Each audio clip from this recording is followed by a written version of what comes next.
క్రీస్తునందున్న ప్రియులకు ప్రేమతో వందనాలు తెలియజేయుచున్నాను. జూలై నెల 7వ తేదీ 2024.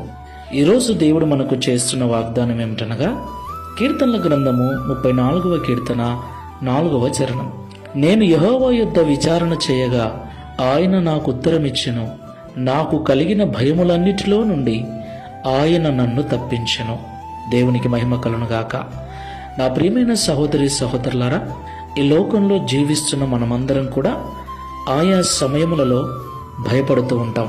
సమస్యలు మనల్ని చుట్టుకున్నప్పుడు, అనారోగ్య పరిస్థితులు ఎదురైనప్పుడు, ఆర్థికపరమైన ఇబ్బందులు ఎదురైనప్పుడు, అప్పుల సమస్యలు ఎదుర్కోవలసి వచ్చినప్పుడు, అలాగే పిల్లల భవిష్యత్తు నిమిత్తమై, కుటుంబ పోషణ నిమిత్తమై అనేక సమయాలలో అనేకమైన వాటి విషయాలలో భయం కలిగి ఉంటాం. మరణ భయం కూడా మనల్ని వెంటాడుతుంది. ఆ ప్రియమైన సహోదరి సహోదరులారా, దేవుని యొద్ద మనము ప్రతి విషయమును చెప్పుకున్నప్పుడు, అనగా ప్రతి విషయమును ప్రార్థనా విజ్ఞాపనముల ద్వారా కృతజ్ఞతాస్తుతులు చెల్లిస్తూ దేవునికి మనము మనవి చేసుకున్నప్పుడు ఆయన మనకు ఉత్తరమిచ్చి మన భయాలకు కారణమైన ప్రతి పరిస్థితిని చక్కబరుస్తాడు. ప్రార్థన చేసుకుందాం.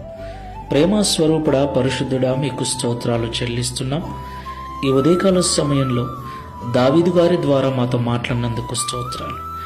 దావీదు గారికి ఎన్నో భయంకరమైన పరిస్థితులు ఎదురయ్యాయి. ఇలాగ అనేక భయాల చేత దావీదు ఇంటిని వదిలి అరణ్యములో తిరుగుతున్నాడు. అనేక పర్యాయములు ఆహారలేమితో బాధపడ్డాడు.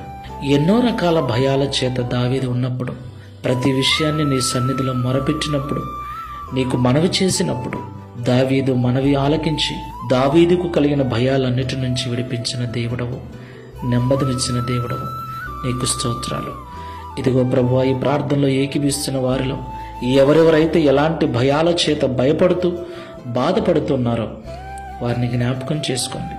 ప్రార్థనాపూర్వకంగా ప్రతి పరిస్థితిని నీకు చెప్పుకొనుచు నీ ద్వారా విడిపించబడి నెమ్మదిగా జీవించే కృపను అనుగ్రహించమని, తద్వారా దావీదు వలె మేమును అనేకులకు సాక్ష్యం ఇచ్చినట్లుగా సహాయము చేయమని యేసు నామములో ప్రార్థిస్తున్నాము తండ్రి. Amen. Praise the Lord. God bless you.